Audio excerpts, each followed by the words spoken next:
What's happening, financial coaches? Pete here, financial coach, and wanted to talk to you today about why you should not prep for sessions. Now, again, all of the training out there is always kind of about some rule or some guideline, and you stick to it. And there are obviously going to be exceptions to this, and especially depending on the type of detail that you're getting into, you may have to do some prep. So I could argue both ways on this, but generally, I don't think you should prep for sessions, especially when they are early sessions, and particularly because of the role of the coach. The coach is not supposed to be doing stuff. That's really the role of the counselor, or sometimes particularly the advisor. They're getting hired to do some stuff, usually number crunching or managing the assets. But for the coach, we're really trying to instill the ownership of the problem into the participant themselves. And so I think being prepped is a bad look. And I want to start with an example. I want to start with a story. I actually was working with someone, and this was years ago. And I'm just going to anonymize everything here. But Joe needed some help. And what I really thought is that, I even talked to him a little bit about it. And I said, listen, what I think you should think about is an annuity. And at this time, this was in the financial planning days, and I wasn't an annuity specialist. But when people are looking for it, you're looking for something suitable. And when they're looking for guarantees and minimum floors and fixed returns and stuff like this, I was familiar with them, but I was in the investment side, so I wasn't really in the insurance side. And so I said, I think you should think about an annuity. And I know a guy who works with annuities, and I would rather have him sit down with you and kind of talk through what you're looking for and what might fit. And so he said, great, please make that introduction if, I've got something that works for me. So I called up this other guy, and I will call her Jane. Let me call her Jane. And yeah, John Doe, Jane Doe. Did I call the first guy Joe? Anyway, I think I called him Joe. All right. But Jane, I talked to Jane and I say, hey, I've got this referral, and Joe wants to meet with you on it. And, we were talking, and it sounded a little bit like he needs annuities. And it kind of sounded like, I'm kind of familiar with like the fixed annuities with the guaranteed withdrawal benefits and stuff like that. I kind of think that's where he's going to go. But I would love for you guys to connect and you to figure it out, because you're the expert on annuities, and I'll be there. I'll be there in the meeting. He wanted me to be there. So we set up another meeting. The three of us get together, and we come to the meeting, and Joe's there, I'm there, and Jane comes in, and she's got a stack of papers, right? Annuity brochures, a bunch of illustrations. It's probably about this thick, and she comes in with a pad of paper and all this stuff.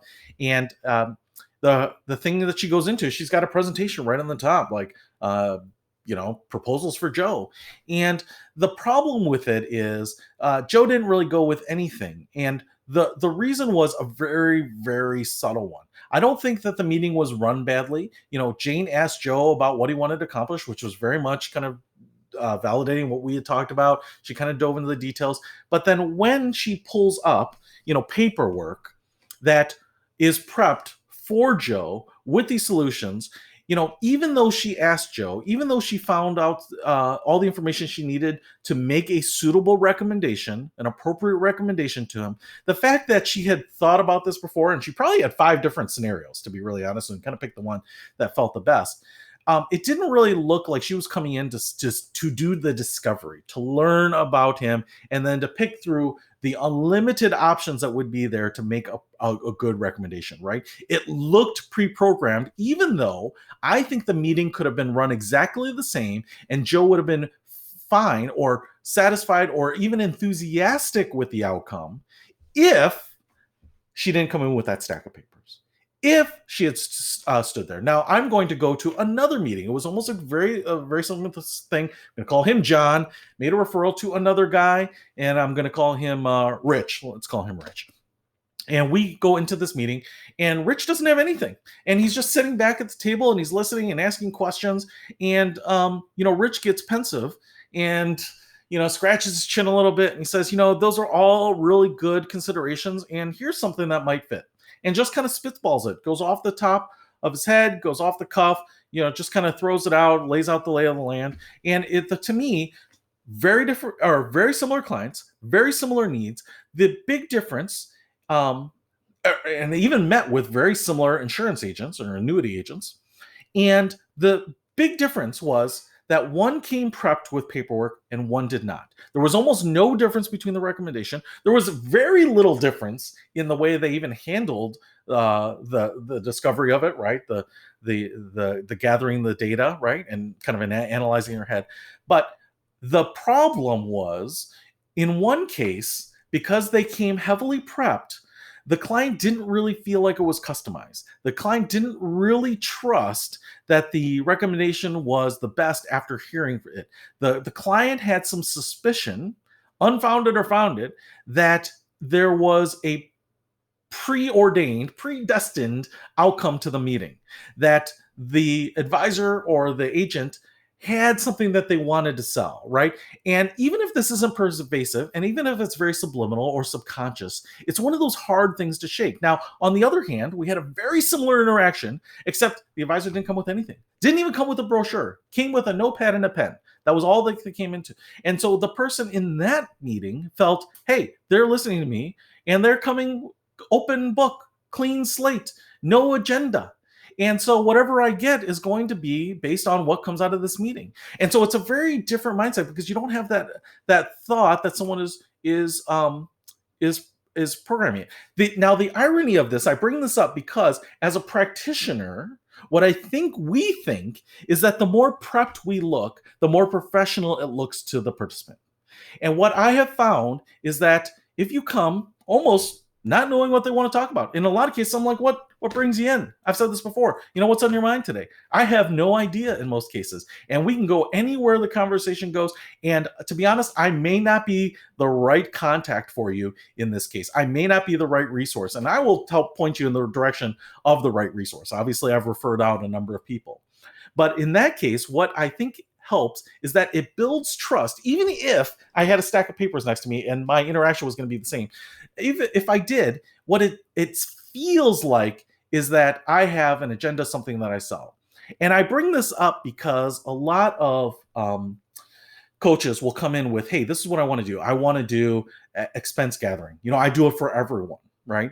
And while that's fine, the subtle tact I would take, let's say you really want to know where every penny of theirs goes, or every expense or every spend and every channel for their income comes from, right? Every income source, every expense. Maybe this is an exercise you do because you want to have a picture of their finances.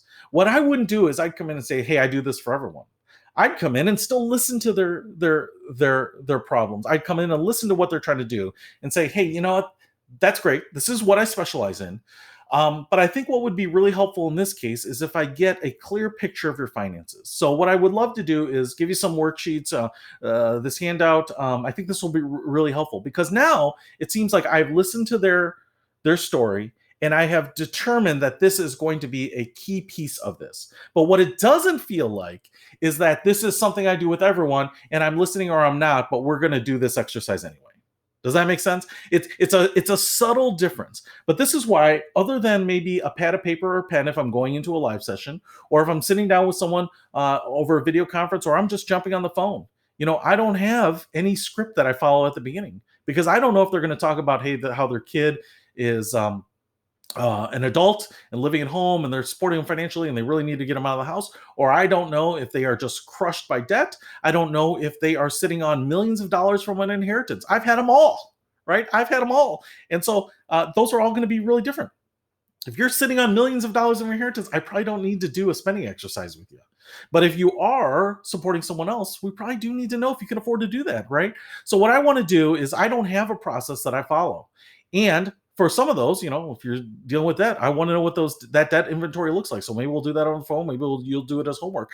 But I will have a process. But what I don't do is I don't come in with all that out of the gate and say, hey, this is a debt conversation. Here's my process for it. So hopefully that makes sense. Basically, what I'm saying is that I think that there's a disconnect that you looking prepared is something that I think as practitioners, we think conveys the right message to our participants.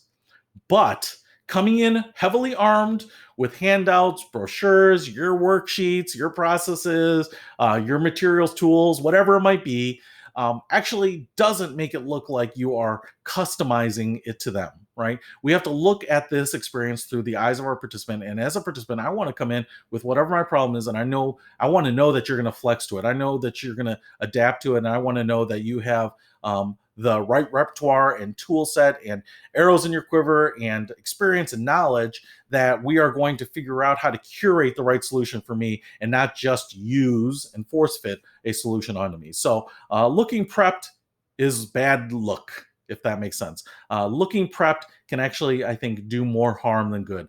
Looking prepped can give people reason to question the trust, even though it probably shouldn't. I'm not saying it's fair. I'm just saying that, this is a trust business, it's a relationship business, and it's customizing it for the individuals. And the more you come in with an agenda or your materials, it's going to kind of undermine that. So hopefully that helps. You know, and hopefully it actually practically helps so that you can just jump into anything without doing anything. It actually might be very freeing for you not to try to figure out how you're going to work in your angle or bring up this material or resource. So that's it for today. Hopefully that helps. I'll see you later, Peter.